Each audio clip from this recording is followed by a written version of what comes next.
Hello, I'm Marivic Del Pilar. I'm the President and General Manager of Victory Liner. So Victory Liner is an 80-year-old company. We have a fleet of around 1,000 buses and 100 trucks. So we really take pains at maintaining our vehicles. Before we discovered DIMO, Victory Liner used to manage the fleet, preventive maintenance, inventory manually, specifically via Excel. So this has become a very taxing job, and our paperwork was really voluminous.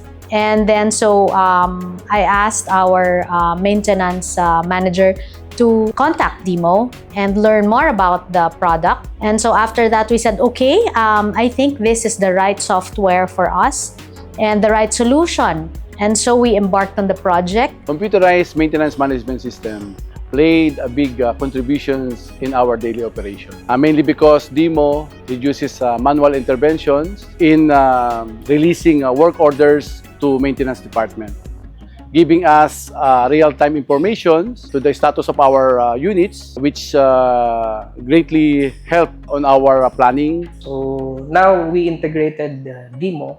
Manpower requirement is very small compared to the previous manual system that we are using. We can see the schedules of the technicians, we can see the schedules of the buses, regardless of the location. So now we've been using the system for almost 3 months already. Right now, we are happy with the result. Additionally, the use of CMMS on the mobile devices enhances accessibility and communication. Operation staff can easily view updates, maintenance progress, and schedules.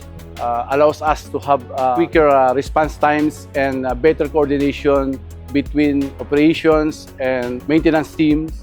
And I think it just took us 2 to 3 months just to set it up and then train people. And after that, we were go live. And it was so easy to use. For me, as a CEO, as a president, the best thing I like about DIMO is that I get my data precise. People are not able to edit it because the software will speak for itself. How we perform, our efficiencies, are actually seen in the software. So I'm very happy when I'm able to get my data because it really helps me in my decision making as a president. Thank you, DIMO.